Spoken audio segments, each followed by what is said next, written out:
a mí me hubiera encantado crear un festival como Fixilente. Y la vida me regaló algo mejor todavía, porque a mí no me va a alcanzar la vida.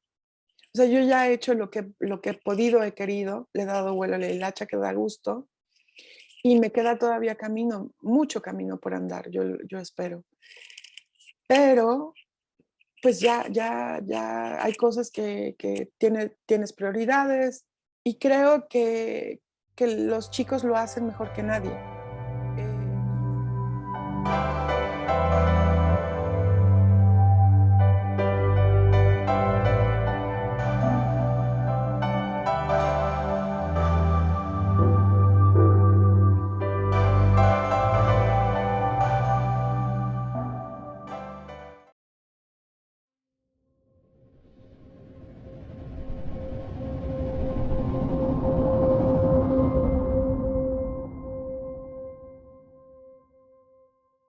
Hola, ¿qué tal amigos de la Jornada de Oriente? Soy Paula Carrizosa, reportera en la sección de Cultura de este diario. Como cada viernes, abrimos la conversación para hablar con los hacedores, con los personajes, con quienes hacen y conforman este amplio renglón al que llamamos cultura. Itzia Fernández Escareño es una socióloga formada en la Universidad Autónoma Metropolitana, doctorada en la Universidad París III en estudios cinematográficos y del audiovisual, especializada en la valoración del patrimonio cinematográfico. Con líneas de investigación sobre cine y audiovisual con perspectiva de género, cine silente, cine de reempleo, found footage y compilación, cine mundial y mexicano, documental, no ficción, archivos y patrimonio, desde 2013 también produce su obra de cine de reempleo.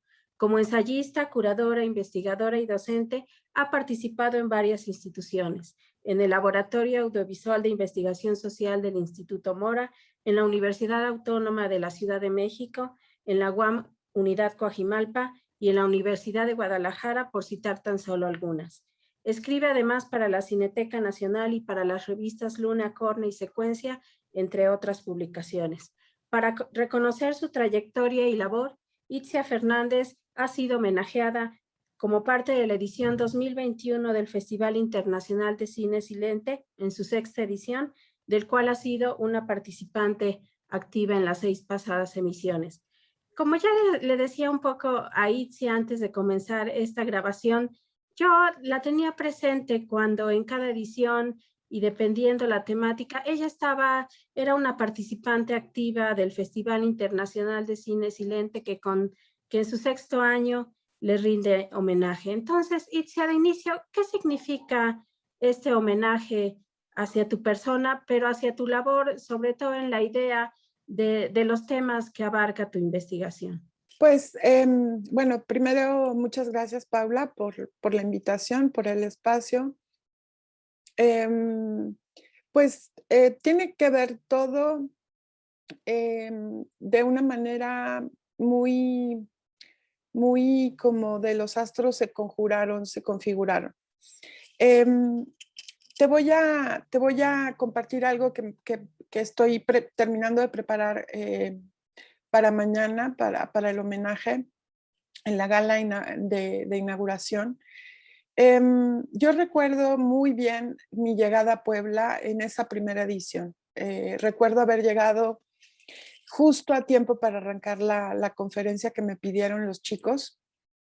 Yo ya había cruzado a Cecilia Ramírez en la Cineteca en espacios acá en la Ciudad de México y había escuchado hablar de esta iniciativa y cuando me invitaron pues me dio muchísima alegría porque justo yo me he vuelto una especialista muy acuciosa, muy apasionada del cine silente.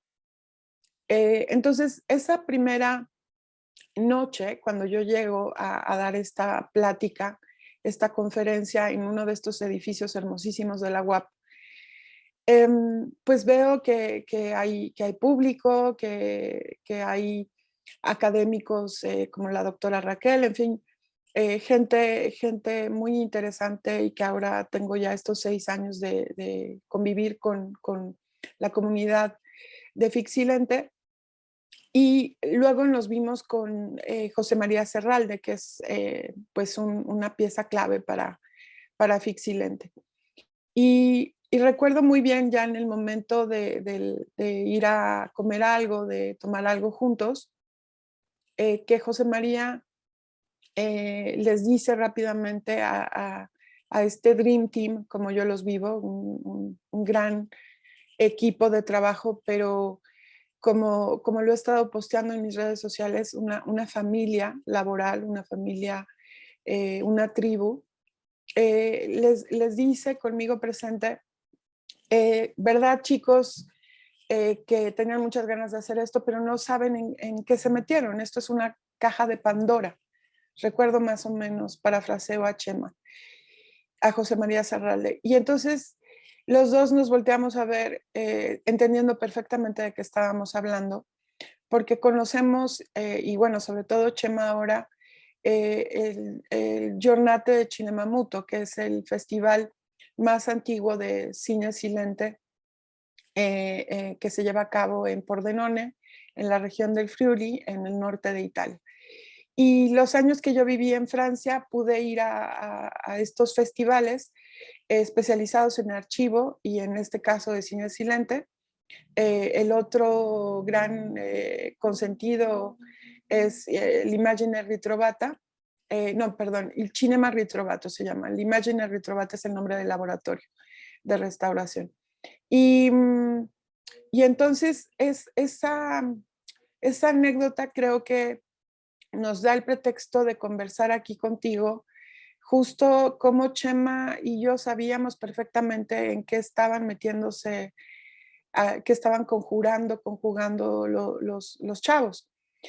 Y bueno, yo tengo 51 años ahora, me siento como quinceañera en muchos sentidos, pero el homenaje, digamos que me, me, me viene en un momento de mi vida que es magnífico, que es de plenitud.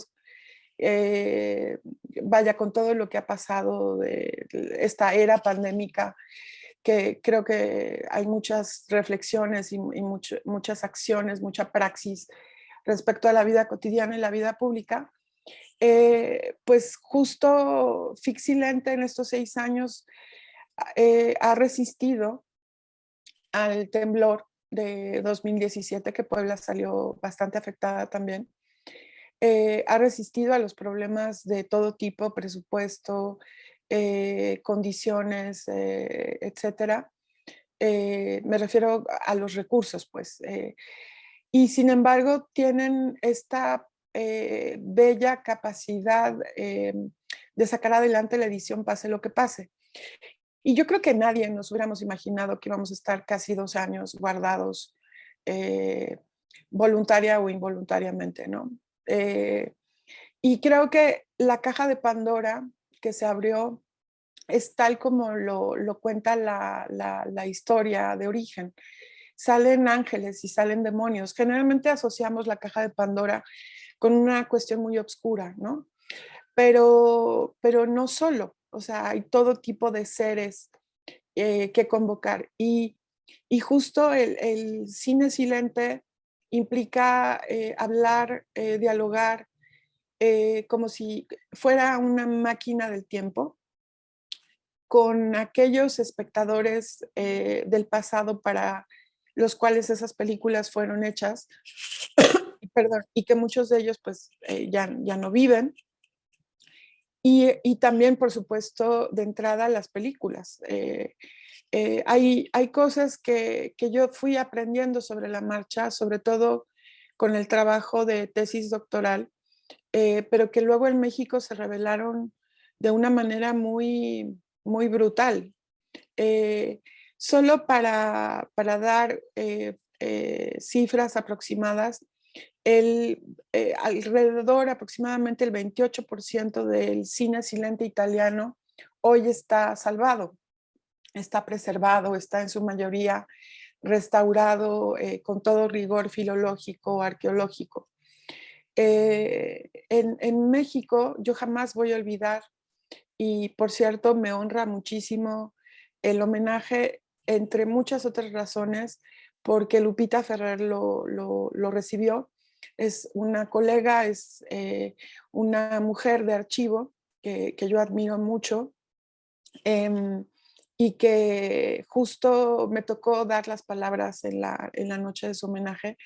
Y ella dio una cifra en 2011, estábamos haciendo unas jornadas de patrimonio cinematográfico en la Cineteca Nacional, con la dirección general de Paula Astorga, con Paolo Tosini, que es un gran cómplice también de Fixilente, y el Güero, como lo llamo yo, y yo estábamos organizando estas mesas para las jornadas, y en esa mesa Lupita Ferrer, que era la de las instituciones, estaba el Archivo General de la Nación, estaba obviamente la Cineteca, la Filmoteca, en fin. Lupita en ese momento dirigía la Filmoteca y ella venía con números muy frescos del centenario de la Revolución Mexicana, que en 2010 cumplió pues el cine que nos sobrevive, los fragmentos del cine de la Revolución Mexicana, pues 100 años, ¿no? Entonces empezó a darnos cifras. Eso está, por cierto, en el Centro de Documentación de la Cineteca Nacional, transcrito y grabado por quien quiera consultarlo. Finalmente son fuentes inéditas, no están publicadas, pero ahí está custodiada la memoria de todo ese trabajo. Y jamás voy a olvidar que dijo que el porcentaje de películas, de títulos salvados de cine mexicano silente, había variado de 1% a 2%. Ahora, que no se asuste nadie, esto es casi la media mundial. Por eso mencioné el caso italiano, que es el que mejor rango ha conseguido. De allí pues le sigue, por supuesto, Francia, Estados Unidos, Dinamarca, Alemania, etcétera. Y esto tiene que ver con dos cuestiones, que en la cinematografía italiana era muy fuerte, vaya, lo sigue haciendo a su manera, aunque habrá quien me lo discuta, para el cine contemporáneo, pero realmente tuvieron una era dorada durante el silente, con sus variantes, porque hay varios periodos al interior del periodo del cine silente.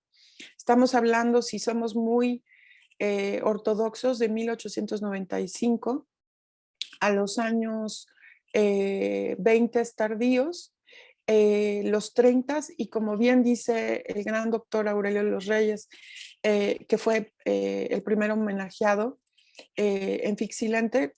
Recuerdo perfecto ese primer año, volverlo a reencontrar en ese contexto, porque yo tuve la fortuna de conocerlo en persona en Pordenone y percatarme y sensibilizarme del prestigio y del cariño que le tienen en Pordenone, en Italia. Estudiantes, archivistas, historiadores, etc. Y, y justo es muy fuerte ubicar que es por la cantidad de películas que llegaron a producir, que no tiene nada que ver con México. O sea, en México se producía bastante, pero más noticiero, newsreel, actualidades, por obvias razones. El país está en guerra civil, históricamente de 1910 a los muy entrados 20, pero también es muy interesante ver las carteleras cinematográficas. Me refiero a Ayala Blanco, al gran maestro, y ahorita se me está olvidando, pero la colega, de hecho aquí tengo los libros en mi biblioteca, María Luisa Amador, que hicieron estas carteleras cinematográficas, y México tiene en los años 20 una cantidad de películas exhibidas muchísimo mayor que en otros países de América Latina, si nos ponemos en el rango de tipo de producción.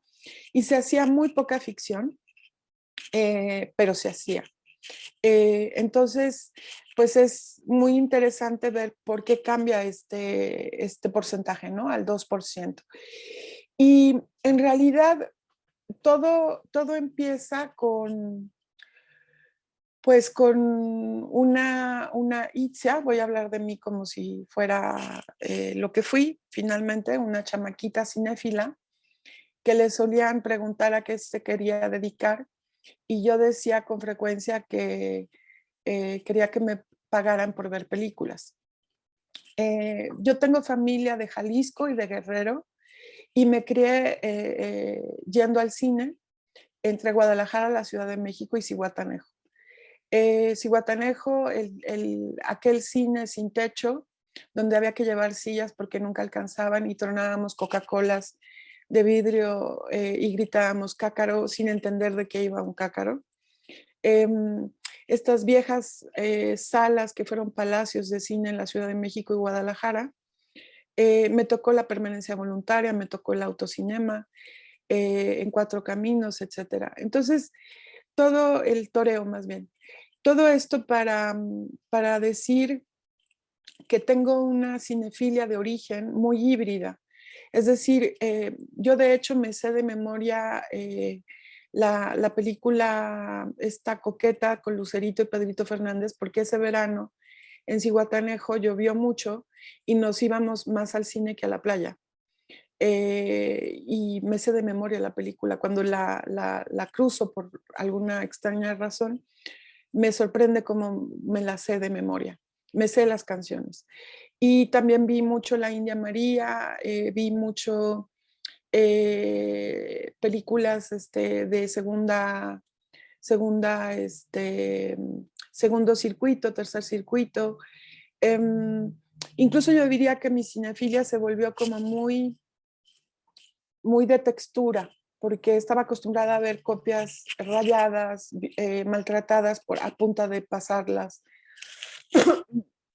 y además que ya habían sido estrenadas. Me tocó el Cine Gloria en la Roma, que ya no existe, y ahí nos votaban, o sea, cosas que ahora nadie haría con sus hijos, ¿no? En su sano juicio. Nos votaban chavitos, y yo soy la más grande de los primos de los dos lados a nivel de crianza. Entonces, pues yo tenía una tropa de 8, 7, 5 escuincles con dinero para comprar dulces y nos veíamos una película tras otra. Entonces, todo eso luego me lleva a querer estudiar cine por una serie de circunstancias muy afortunadas. A la fecha estudio sociología en la UAM Azcapotzalco, y ahí me entero que existe la sociología de la cultura, y muy al final de la carrera me entero que existe la sociología del cine por un gran sociólogo mexicano, en paz descanse, Francisco Gómez Jara, y que él da un taller para terminar tu tesis en la Fundación Manuel Buendía. Entonces es muy fuerte recordarlo ahora, porque justo pues ese gran sociólogo mexicano fue el que tocó, puso como esta piedra iniciática para la sociología del cine en México. Y gracias a que yo voy a ese taller para terminar mi tesina, que me dediqué a estudiar hasta entonces, hasta 1992, que es donde yo corto, todo el cine sonoro, las 10 realizadoras de largos de ficción dentro de los cánones industriales. Y justo en ese momento yo empiezo a entender que existió el cine silente producción en México. Leo el guión del Automóvil Gris en la Cineteca, pues lo editaron en los 70s. Veo muchas cosas a través de la sala Fósforo en la Filmoteca, porque hago mi servicio social más o menos en esos años en la Filmoteca del UNAM, en San Ildefonso, cuando estaba ya parte de su sede. Y yo voy encontrando a las figuras que ahora Fixilente ha bautizado sus secciones, ¿no? Mimi Derba, Adela Sequeiro. Ahí conozco a la gran doctora Patricia Torres San Martín, la voy a ver a Guadalajara, a Eduardo de la Vega, porque iban a publicar la monografía de Adela Sequeiro, y Paco Gaitán, que luego irónicamente fue mi jefe en Filmoteca los meses que trabajé años después. me dice, pues es que ellos son los que están viendo lo de las películas que las encontró Emilio García Riera con los Agra Sánchez. Y, en fin, podría hablarte horas de todo lo que pasa ahí, pero ahora me he estado acordando mucho de unas fotos que más bien reprografía de unas especies de postales fotográficas de Mimi Derba que yo encontré porque soy como muy cabezona con el archivo, o sea, me meto, escarbo, en el Archivo General de la Nación, donde Mimi Derba pues está muy joven, muy bella, con sus tocados con plumas, sus vestidos muy de los años 10. Y ahí pues me empiezo a enterar que hizo 5 películas con Enrique Rosas en 1917 y podría alargarme. El asunto es que solo pude trabajar el sonoro, o sea, tuve que hacer un corte ahí para poder terminar también el trabajo de investigación. Y, y entonces ahí se quedó Candita Beltrán Rendón, que este año pasa en su documental de Kenia, que me parece fabuloso. Mimi Derba y bueno, las actrices, ¿no? La misma de la Sequeiro, que fue actriz de Silente. Y, y para regresar a tu pregunta, creo que voy como revelándote pistas desde la infancia que me colocaban en la ruta del cine silente. Y vuelvo a lo de la caja de Pandora. Yo creo que, aunque yo soy joven y me quiero ver a muy largo plazo y largo aliento en la vida profesional, laboral, eh, comunitaria, familiar, etcétera, eh, realmente hacer un festival de las dimensiones que está alcanzando Fixilente y que además yo ahora, con mayor razón después de la pandemia y el temblor, creo que nos vamos a ver en 15 años, en 20 años. Es un espacio que en muy pocos años se ha vuelto muy performativo, se ha internacionalizado y no solo para mirando a Europa, a Estados Unidos, sino sobre todo América Latina. Y aquí viene a cuento también algo que es muy importante de por qué yo escojo estudiar a las mujeres realizadoras en México. Es por un artículo que leo justo en La Jornada de Patricia Vega, que cubría mucho cine mexicano, que decía que solo había 10 mujeres y a mí eso me escandalizó. Lo leí a los 22 años y me pareció aberrante. O sea, dije, ¿cómo es posible? Entonces, pues yo quería saber todo sobre esas mujeres. Martina Landeta, Adela Sequeiro Perlita, Eva Limiñana, la duquesa Olga, obviamente después las egresadas de escuelas de cine, Marcela Fernández Violante, toda la camada, Busi Cortés, Mariano Varo, Dana Rothberg y Marisa Sistach. Y en medio, 2 mujeres que a mí me cambiaron mucho la perspectiva de la autora, que son la grandiosa Isela Vega, que fue realizadora, y María Elena Velasco, la India María. Entonces, pues ahí se quedaron esta intención de estudiar el silente, que solamente la abordé, ¿no? En esa época. Estamos hablando de que yo tendría, pues justo a partir de Lera Vega, 22 años y yo cierro el ciclo a los 26. Me voy a Francia a estudiar francés en realidad, pero no me pregunten cómo, con 6 meses de francés en el IFAL intensivos, logro entrar al posgrado, lo que se llamaba DOA en esa época, que es el máster ahora, Diplôme des études approfondies, que te autorizaba a hacer el doctorado en París 1 en colaboración con París 10 en Nanterre. Y ahí pues descubro, por una bella coincidencia también, digo, se configuran los astros a veces a favor, a veces en contra, abrieron la Bibliothèque du Film ese año, cuando yo llegué. Y ahí yo veo una brochure que dice que hay un curso, un entrenamiento para valorización del patrimonio cinematográfico.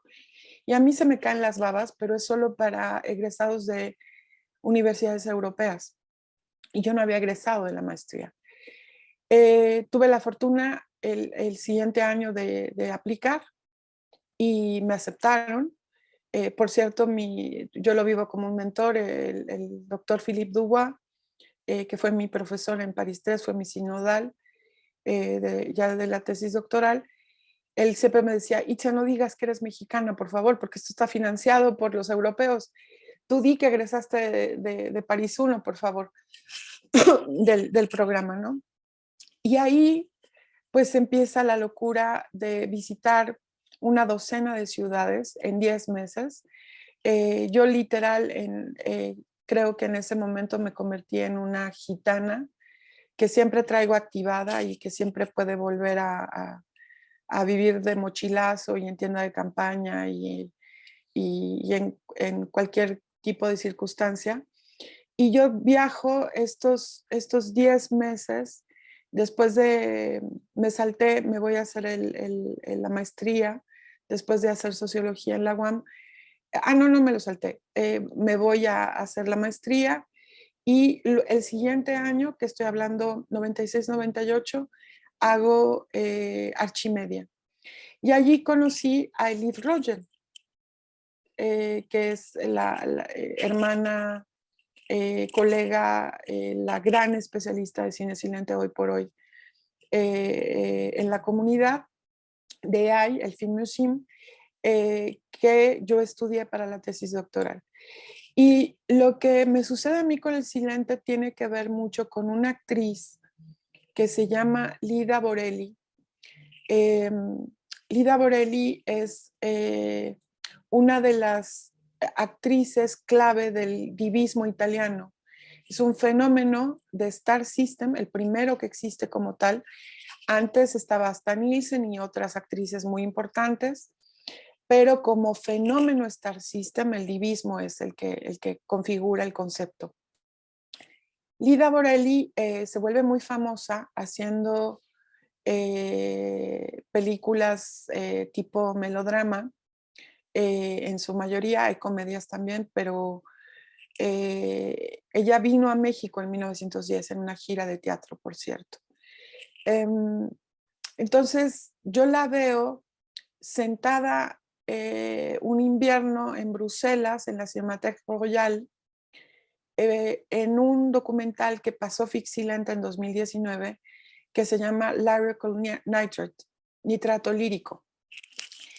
Y vemos también un falso documental del mismo realizador, que para mí es un fetiche. Yo me dediqué prácticamente 8 años de mi vida a estudiarlo, que se llama La búsqueda prohibida, que fue estrenada en México en 1993 en un foro de la Cineteca. La compró Macondo para su catálogo. Y yo veo esas dos películas y me cambia la vida. Me cambia la vida porque mi cinefilia era hasta cierto punto pretenciosa, como en general puede ser la cinefilia, francamente. Una cinefilia muy purista, muy de el cine silente es interesante a partir de los años 20 y que vaya, que solo de recordar ese fraseo ahora me da mucha risa. Entonces, cuando yo veo a Lida Borelli reapropiada en mi trato lírico, literal se me cae la quijada. No doy crédito de lo que estoy viendo. Estoy asistiendo, porque además una bellísima copia en 35 milímetros. Lo que veo es un análisis en soporte audiovisual. O sea, literal, hacen acercamientos a los fotogramas, ponen en evidencia las texturas de la película de origen, este extracto. Pero lo que yo me entero después es que esta película, que es muy experimental, en realidad es un documental para promover la existencia de la entonces apenas conocida colección Desmet, Jean Desmet. Entonces, pues yo me fascino con estas películas.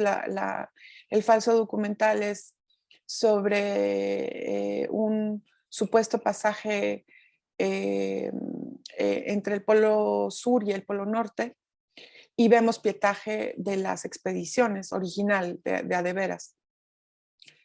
Y cuando yo salgo de esa función con mis compañeros de Archimedia, me trastocó la vida. O sea, yo de ahí es un parteaguas, porque entonces yo empiezo a ver cine silente con mucha curiosidad, lo busco, lo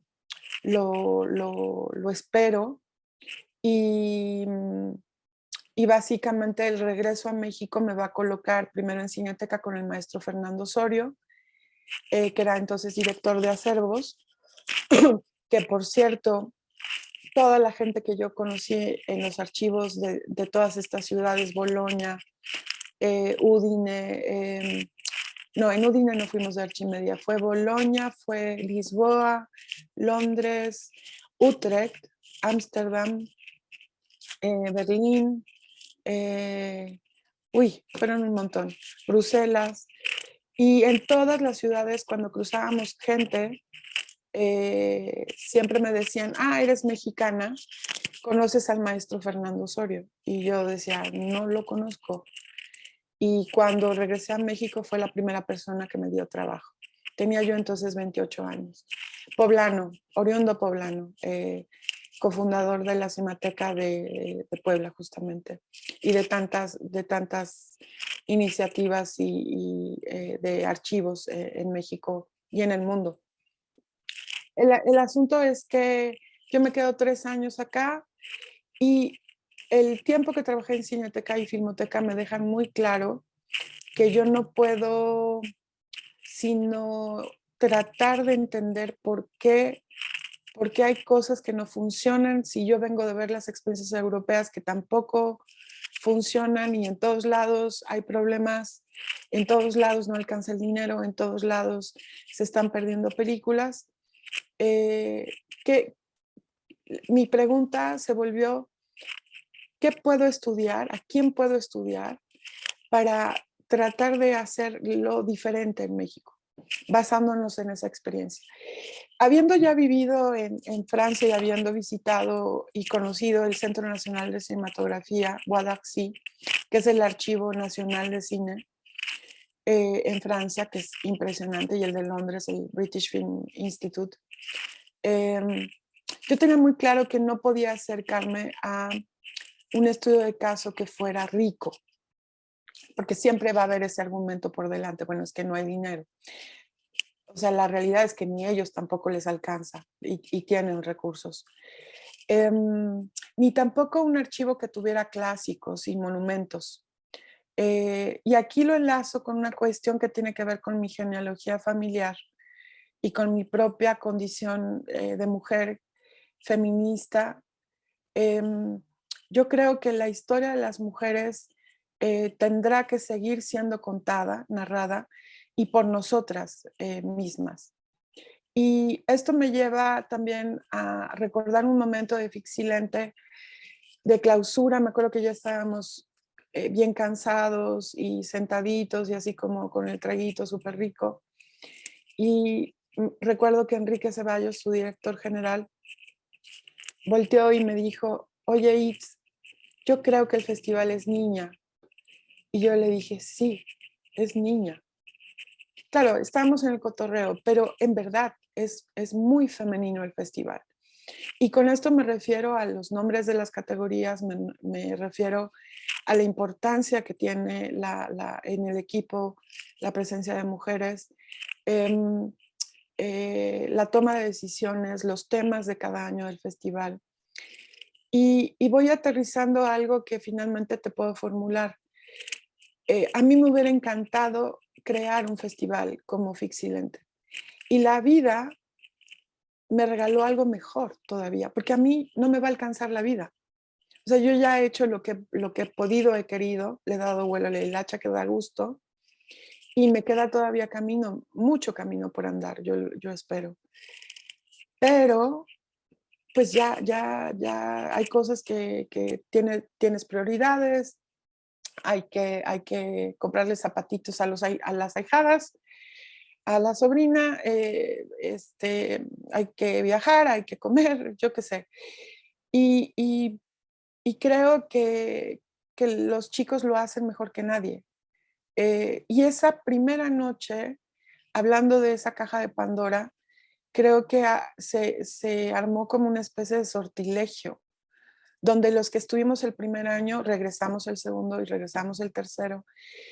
Y cada año, como me pasa con otro festival que yo he cultivado y amo mucho, que es Ultracinema, que este año cumple 10 años, con Micha Ramos y colegas, amigos entrañables, estos 10 años involucrados, a mí son los dos festivales que más me importan. No es que no aprecie a los demás, me encanta Guadalajara, claro que admiro Morelia, muero por ir a Zanate, que es ahora en esta época, que no lo conozco más que por su programación.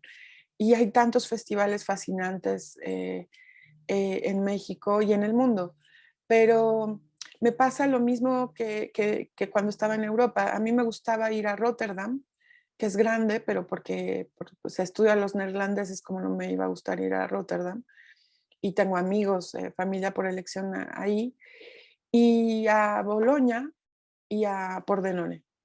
Y siempre el dinero que había de la beca de CONACYT, del FONCA, era para apartar para ir a Bolonia, que es cara. Perdón, no el festival, pero sí la ciudad. Y el Friuli, que también pues no es una región tampoco de 3 euros. Y no fui a Cannes nunca, y si algún día voy, pues lo voy a agradecer, pero ni a la Berlinale, que por supuesto si voy algún día lo agradeceré, pero a mí me pasa en México justo algo similar. A mí me importa estar en Fixilante y estar en Ultracinema. Y esta cosa de festival donde todos nos vemos, donde no hay N número de funciones, donde hay que correr de un lado para el otro, sí, porque hay que ir a comer más rico en otro lugar que en otro. Puebla es un paraíso en ese sentido. Y de hecho, todas las visitas de los colegas extranjeros, pues no se cansan de decir eso, que es un paraíso gastronómico, y que yo ya lo sabía, pero a la luz de Fixilente en esta época del año, bueno, yo regreso con mis chipotles navideños de cajón.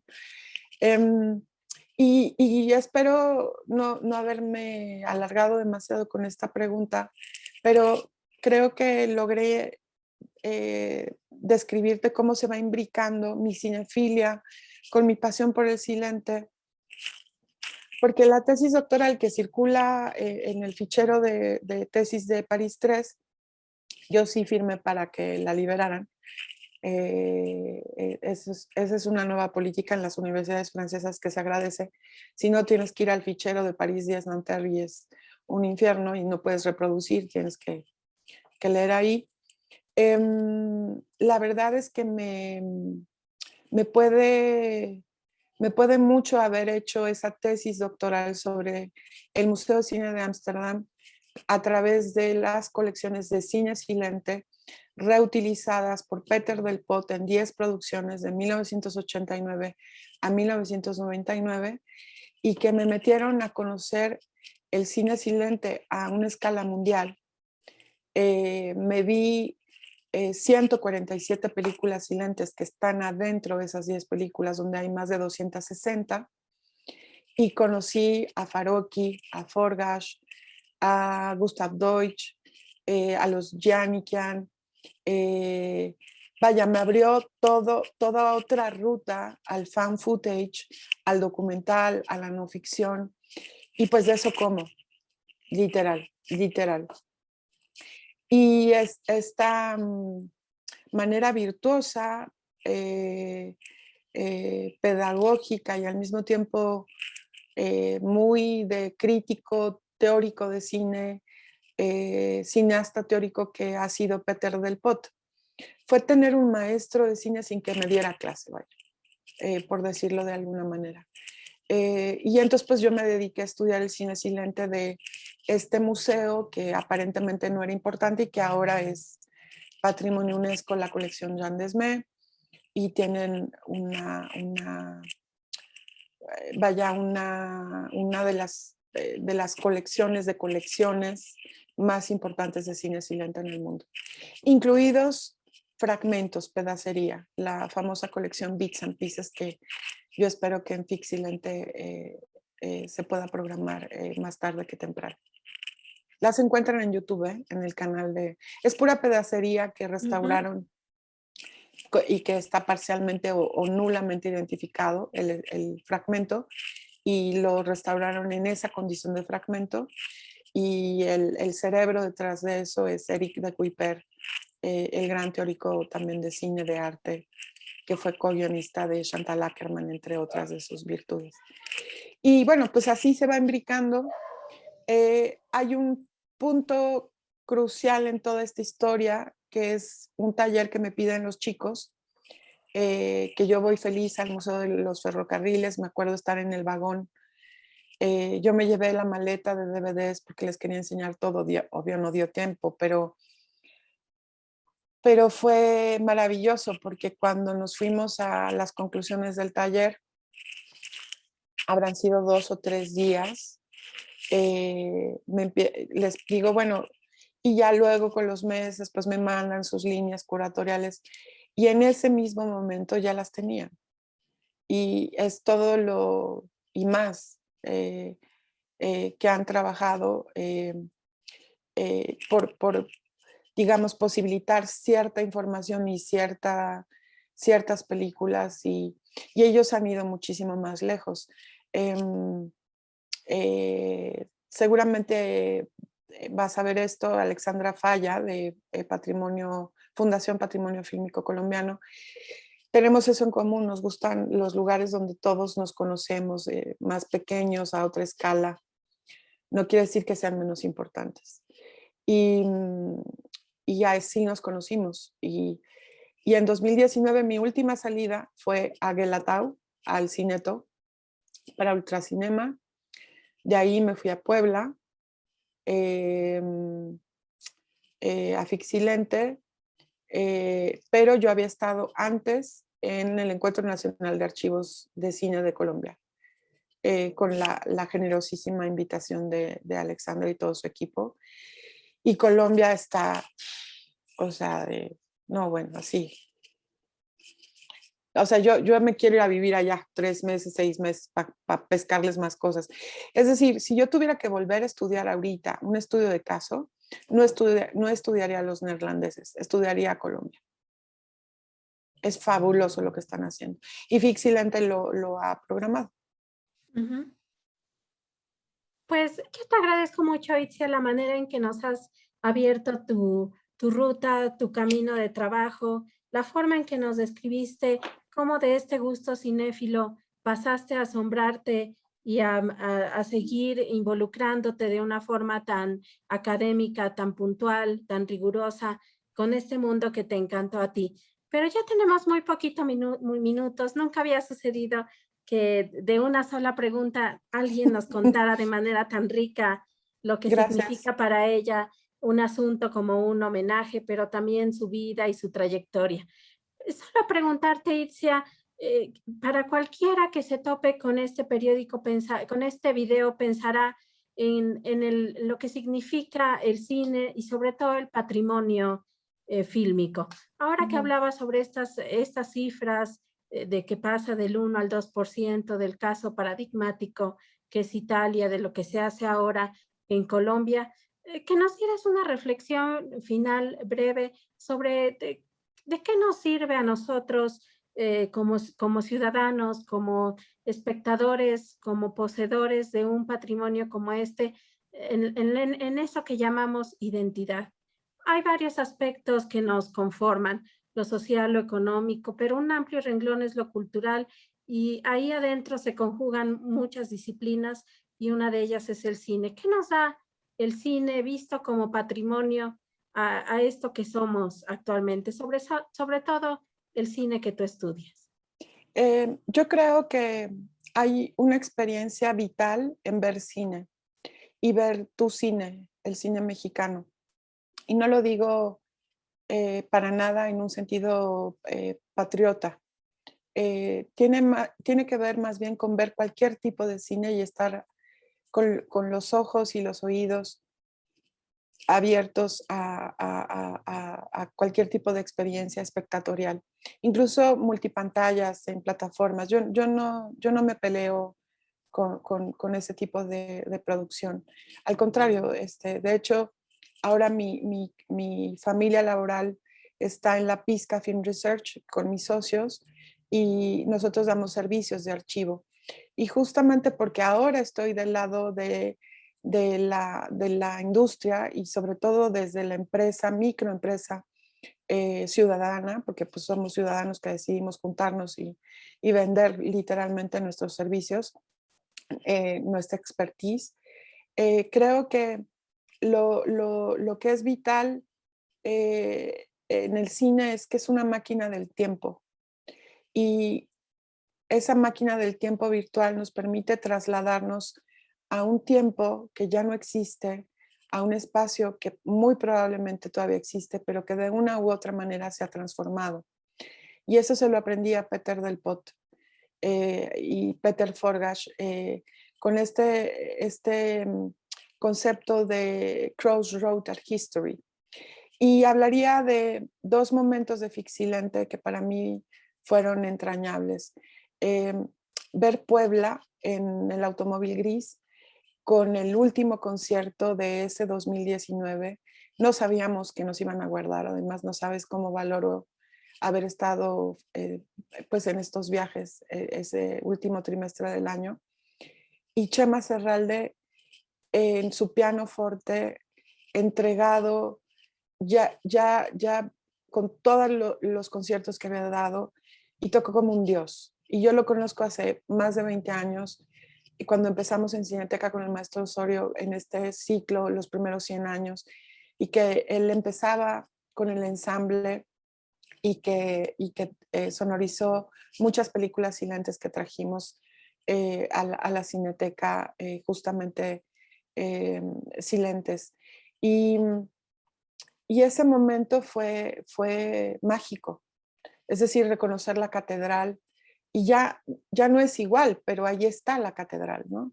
Y verla filmada por Enrique Rosas, que era poblano, o sea, fue así como un gran momento de Crossroad Art History.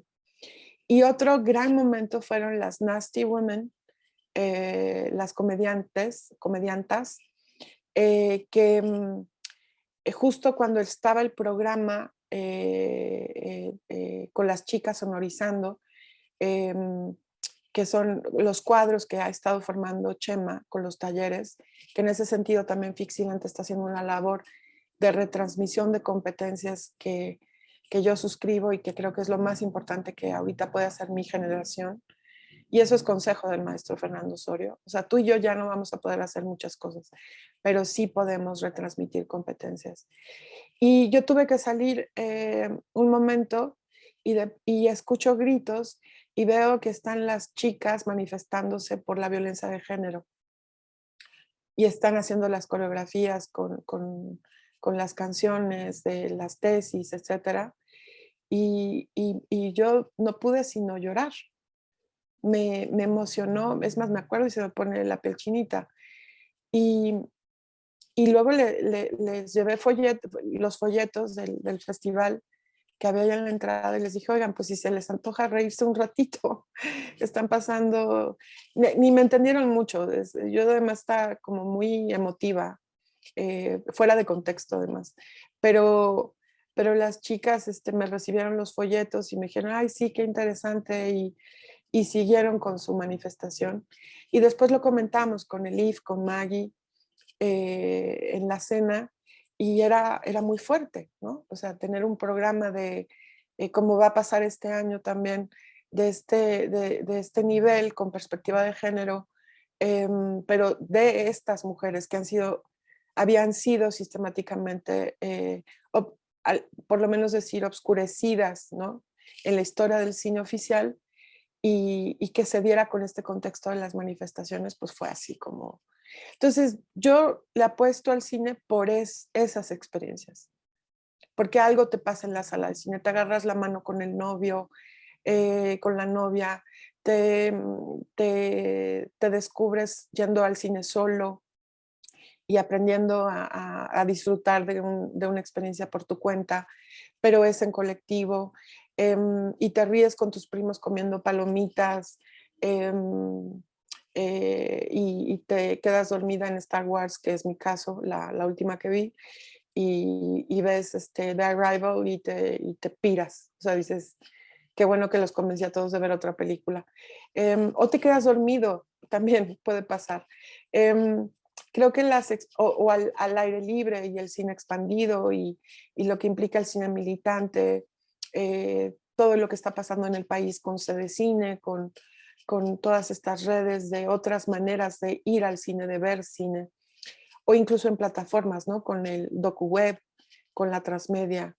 Con Jacaranda Correa hemos hablado mucho de esto, que ahí tiene ella un bastión hermoso de cómo arma espacios de programación, pero también de formación, de conocer lo que se está haciendo en América Latina y en otros países de otros continentes.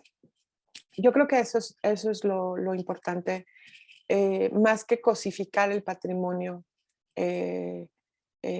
De lo que se trata es de vivirlo, y luego de todas maneras no vamos a poder salvar todo.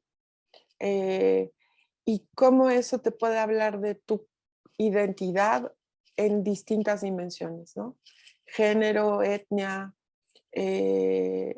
edad, generación, hasta el nivel escolar entra en juego ahí. Yo creo que eso es lo importante del cine como patrimonio y a nivel identitario. Y si Noche de Fuego se va a ver también en plataforma digital, pues que se vea. Si la gente no va a ir al cine, porque ya hay otras maneras también, ¿no? Y creo que el cine silente contemporáneo y el de archivo, en el fondo, dialogan mucho más que cualquier otro periodo en la historia del cine con lo que producimos ahora. El cine minuto es un equivalente de la vista de 30 segundos. Eh, Tenemos mucho más que ver con los espectadores del cine de los primeros tiempos que cualquier otro periodo. Y que vivas una experiencia lúdica o no. Yo he visto, no sé, películas científicas en el Uomo de Gianni Chiani Riccilucchi, películas científicas de heridos de la Primera Guerra Mundial. Y yo creo que es la función de cine donde más gente se ha salido de la sala donde yo he estado. Porque realmente asistes a ver el horror. Pero la manera en que está reapropiado, en que está trabajado, retrabajado el stock es simplemente inaudito. Yo creo que vale la pena a nivel de concientización política, de politización y también hay una frase que no me abandona desde que la adopté, la aprendí en el CAI, en el Campamento Audiovisual Itinerante, de toda esta red en Oaxaca que Luna Marán y Musalem, en fin, toda la gente que creó el CAI y que ahora tiene otra generación sacándolo adelante. Escuché esta frase que tiene mucho que ver con la filosofía de la comunalidad de su papá, de tío Jim. La resistencia está en la fiesta. La resistencia está en la fiesta. Así que vámonos de fiesta con Fixilente. Empezó ayer y vamos a estar hasta este fin de semana en el gozo de todo lo programado, de todo este trabajo, esfuerzo. Muchísimas gracias por honrarme. Los chicos me van a escuchar. Ya dije que no voy a seguir llorando porque cuando me dijeron lloré de alegría y podré volver a llorar de alegría una y otra vez. Pero vaya, estoy al infinito agradecida. Pues yo también te agradezco a ti mucho, Itzia, el haberte reunido hoy de manera virtual. También extiendo mi felicitación porque haces el cine, lo transformas de una forma vívida que hace que cualquiera sienta esta necesidad de acercarse a él. Así que aunque esta conversación es grabada y será retransmitida después, mañana estaremos presentes en tu homenaje, que es muy merecido y que, como digo, hace vívido una labor, hace sustancial y hace que pueda tocarse y verse la labor que hace el equipo del Fixilente y la labor que hacen personas como tú. Así que te agradezco nuevamente. Seguimos en contacto y muchas felicidades por el homenaje, Itzia. Muchas gracias, Paula. Muchas gracias. Hasta luego. Chao.